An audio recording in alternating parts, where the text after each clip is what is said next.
বিদ্যালয়ের চারপাশে ছড়িয়ে ছিটিয়ে থাকছে আবর্জনা, এমনকি বেহাল হয়ে পড়ছে স্কুল চত্বরে নির্মিত জলাধারটি। নেই পর্যাপ্ত শ্রেণীকক্ষ, ফলে নানান সমস্যায় জর্জরিত মালদার ইংরেজবাজার পৌরসভার 25 নম্বর ওয়ার্ডের কলিপাড়া হিন্দি মাধ্যম প্রাথমিক বিদ্যালয়। বর্তমানে এই স্কুলে পড়ুয়ার সংখ্যা প্রায় 139 জন, শিক্ষক শিক্ষিকা রয়েছে 12 জন। স্কুলে নেই পর্যাপ্ত পরিমাণ ক্লাসরুম, একটি রুমেই দুটি শ্রেণীতে ক্লাস নিতে হচ্ছে শিক্ষক শিক্ষিকাদের। ক্লাসরুমের দুই দেওয়ালে রয়েছে ব্ল্যাকবোর্ড, দুদিকেই একসঙ্গে চলছে ক্লাস। এতে করে ক্লাস চলাকালীন অসুবিধে পড়তে হয় পড়ুয়া থেকে শিক্ষক শিক্ষিকাদের। সীমানা প্রাচীর না থাকায় রয়েছে নিরাপত্তার অভাবও। স্কুল চত্বরে ঢুকে মদ্যপান করে নোংরা করে রাখে সমাজ বিরোধীরা। এমনকি বাইরের লোক এসে জলাধারের ফিল্টারগুলিকেও ভেঙে ফেলছে। বিষয়টি শিক্ষা দপ্তর থেকে প্রশাসনের ঊর্ধ্বতন কর্তৃপক্ষ সকলেই জানেন, কিন্তু সমস্যা সমাধানে কোনো ব্যবস্থাই নেওয়া হচ্ছে না বলে অভিযোগ। তবে স্কুলের সমস্যাগুলির যাতে দ্রুত সমাধান হয় সে বিষয়ে গুরুত্ব সহকারে দেখা হবে বলে জানিয়েছেন মালদা জেলা প্রাথমিক স্কুল সংসদের সেক্রেটারি মলয় মণ্ডল।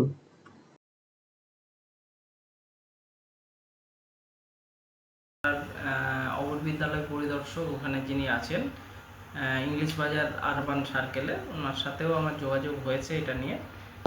এখানে সমস্যা আছে, যেটা হচ্ছে যে স্কুলটা বাউন্ডারি ওয়াল নেই। এটা হচ্ছে মানে প্রাথমিক সমস্যা। বাউন্ডারি ওয়াল না থাকার জন্য ওখানে বিশেষ করে আগে দিনের বেলায়ও হতো, সেটা বন্ধ করা গেছে। স্থানীয় কাউন্সিলরের সাথে আলোচনা করে এটা বন্ধ করা গেছে, কিন্তু রাত্রেবেলাটায় এখনও কিছু অসামাজিক কাজকর্ম হয়। যেহেতু বাউন্ডারি ওয়াল নেই, আনপ্রোটেক্টেড আছে, এখানে ঢুকে কেউ মদ্যপান করে বা কিছু এরকম কিছু ব্যাপার থাকে। তো সেই ক্ষেত্রে এইটা বাউন্ডারি ওয়াল না থাকার জন্য এটা একটা কারণ। নোংরা ডার্টি হয়ে আছে, কখনো কখনো ড্রিঙ্কসের বোতল পড়ে থাকছে এখানে। দিদিমণিরা যান, তারা অস্বস্তিতে পড়েন, ছাত্রছাত্রীরাও অস্বস্তিতে পড়ে।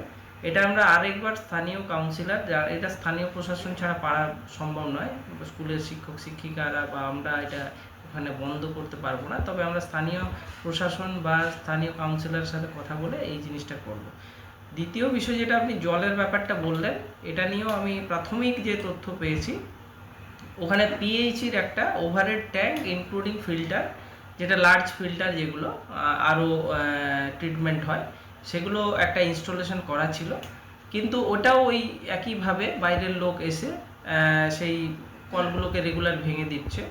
আমাদের স্কুল থেকে, স্কুলের তরফ থেকে খুব রিসেন্টলি আমি যা জানলাম, প্রায় 4,500 টাকা খরচা করে ওগুলো একটু টুকটাক রিপেয়ারিং করে, যেটা পেটি রিপেয়ারিং করা যায়, যতটুকু আমাদের স্কুলের ফান্ড অ্যালাউ করে বা পারমিট করে, সেখান থেকে ওনারা করেছিলেন। কিন্তু সেটা আবার পুনরায় একই অবস্থা হয়ে গেছে, আবার পুনরায় সেই ভাঙা অবস্থায় আছে, ওই জন্য ইউজ হচ্ছে না।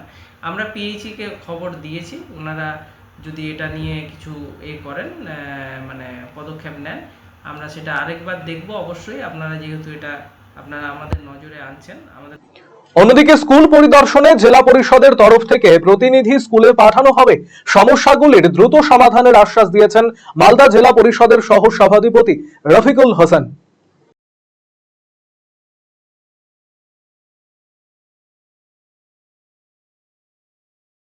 দেখেন, এটা আমিও শুনলাম যে আমাদের নিউজবেল সার্কেলের মধ্যে এটা হিন্দি প্রাইমারি স্কুল, সেখানে ক্লাসরুমের সমস্যা আছে। তো যাই হোক, এটা আমাদের নজরে আসলো এবং এটা হওয়া উচিত ছিল না। এটাকে অবশ্যই আমাদের রেসপেক্টিভ যে প্রাইমারি সেকশনে ডিআই সাহেব আছেন এবং ডিপিসি চেয়ারম্যান ম্যাডাম আছেন, আমাদেরকে ইনফর্ম করা হবে। এবং জেলা পরিষদের পক্ষ থেকে আমরা ভিজিট করাচ্ছি যে বাস্তবতা কতটা কী আছে এবং রুমের যদি দরকার হয়, কেননা যে আমাদের পশ্চিমবঙ্গ সরকারের সম্মানীয় মুখ্যমন্ত্রী যথেষ্ট পরিমাণে বিভিন্ন স্কুলগুলো যে ইনফ্রাস্ট্রাকচার যেটা করেছে সেটা অতুলনীয়, এবং আশা রাখছি এই মিসকমিউনিকেশনের জন্য হয়তো এই জিনিসটা আটকে আছে। তো আমরা তো ওনাদের ইউডাইস থাকে, ইউডাইসে সব কিছু আপলোড করতে হয়, সেখানে স্টুডেন্ট স্ট্রেংথ, তার সঙ্গে সঙ্গে টিচার রেশিও এবং ক্লাসরুমের যে সমস্যাগুলো, সেখানে কিন্তু আমাদের মানে ওখান থেকে বেশিরভাগই ডিপিও বা আমাদের যে বিভিন্ন থেকে যায় এডিশনাল ক্লাসরুমের যেগুলো প্রপোজাল যায়, সেটা বাউন্ডারি তো অবশ্যই দরকার, কেন আপনাদের প্রাইমারি স্কুলে বাচ্চারা থাকে এবং সেটাতে টিচারদের কন্ট্রোল করার সমস্যা হয়। তো এই প্রবলেমগুলো দেখছি আমরা, এবং দেখি আমরা জেলা পরিষদ থেকেও দরকার আমাদের শিক্ষা কর্মদক্ষ আছে, উনিকে বলবো, উনি ভিজিটে যাবে।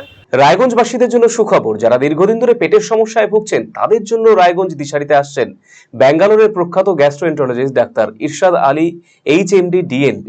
এখন থেকে প্রতি মাসে নির্দিষ্ট দিনে ডাক্তারবাবুকে দেখাতে আজই যোগাযোগ করুন দিশারি হেলথ কেয়ার, উকিলপাড়া, রায়গঞ্জ শাখায়।